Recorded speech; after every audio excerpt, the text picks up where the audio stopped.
અમદાવાદને ખાડાબાદ કહેવાય, વડોદરાને ખડોદરા કહેવાય.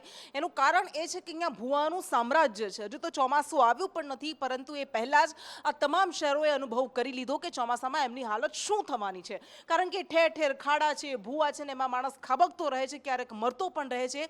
ભાવનગરના ઘોઘામાં પણ કંઈક આવી જ ઘટના બની કે જ્યાં ખાડામાં એક લોડિંગ રિક્ષા એ ફસાઈ ગઈ હતી.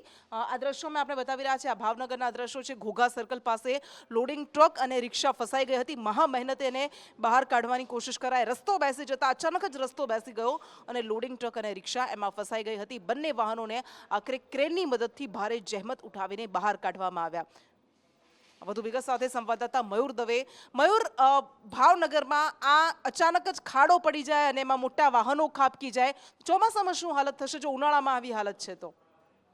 શ્રીકૃષ્ણ, ચોક્કસથી વાત કરીએ તો ભાવનગર મહાનગરપાલિકામાં હાલ અત્યારે મનપાના જે શાસકો છે તેમના દ્વારા ઠેર ઠેર જગ્યાએ રોડ અને રસ્તાઓ છે તે ખોદી નાખવામાં આવ્યો છે અને તેના કારણે જ કહી શકાય છે કે વાહન ચાલકો અને સ્થાનિકોને પણ ભારે મુશ્કેલી વેઠવાનો વારો આવી રહ્યો છે. ત્યારે આજે બપોરના સુમારે શહેરના મેઘાણી સર્કલથી ઘોઘા સર્કલ જવાનો જે રસ્તો છે ત્યાં એક સિમેન્ટ ભરેલો જે લોડિંગ ટ્રક હતો તે અચાનક જ જમીનમાં ફસાઈ ગયો હતો અને જમીનમાં જે પોલાણ પડી જતા, ભૂવો પડી જતા કહી શકાય કે જે ટ્રક છે તે ટ્રક ફસાઈ ગયો હતો. ટ્રકમાં જે લોડિંગ સામાન હતો તેને બહાર કાઢવા માટે તેને એક રિક્ષા છે તે મંગાવવામાં આવી હતી. તે રિક્ષામાં જે સામાન ખાલી કરવામાં આવતો હતો એ દરમિયાન રિક્ષા પણ છે તે જમીનમાં ફસાઈ જતા કહી શકાય કે લોડિંગ ટ્રક અને રિક્ષા બંને છે તે જમીનમાં ફસાયા હતા. જ્યારે સ્થાનિકો દ્વારા તેમને મહા મુસીબતો બહાર કાઢવામાં આવ્યા હતા. પરંતુ મહત્વનું કહી શકાય કે જે રીતે મનપા દ્વારા જે ઠેર ઠેર રસ્તાઓ ખોદી નાખવામાં આવ્યા છે ને તેના કારણે વાહન ચાલકો અને સ્થાનિકોને પણ ભારે મુશ્કેલી વેઠવાનો વારો આવ્યો છે. કૃષ્ણ.